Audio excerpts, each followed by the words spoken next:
জয়া, এই জয়া, ওঠো তো। উঠে দেখো তো মা কিসের জন্য ডাকাডাকি করছে।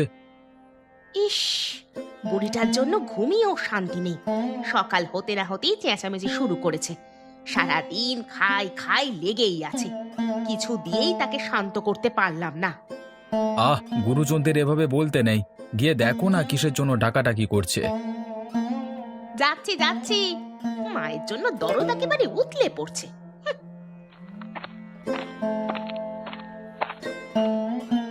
এই যে বৌমা, তুমি এসেছো।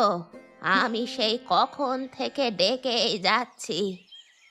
তা কি হয়েছে আপনার মা? বলি এ বাড়িতে তো আরো দুটো বউ আছে, কই তাদেরকে তো কখনো ডাকতে শুনিনি। ডাকবে কি করে? মা তো এখন আমার ঘরে খায় না ছোট। এমন কথা বলবে না দিদি।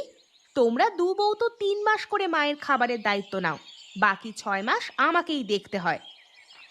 তুমি 6 মাস দেখো বলে মাকে অভুক্ত রাখবে তা হতে পারে না দিদি। আমরা 3 মাস রাখলেও তাকে আদর যত্ন করেই রাখি। মা গো মা, এ কি হাল হলো সংসারটার। ছোট, তুইও দিদির পিছনে পিছনে আমার সাথে ঝগড়া করতে এসেছিস।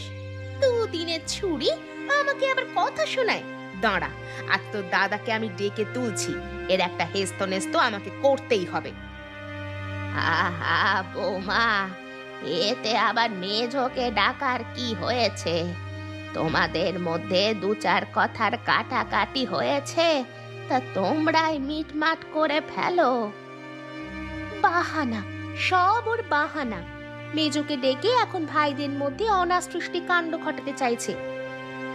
বুঝেন না এখনো মা, সব দিদির কুবুদ্ধি। আমাদের মধ্যে ঝগড়া বাঁধিয়ে আলাদা হতে চাইছে।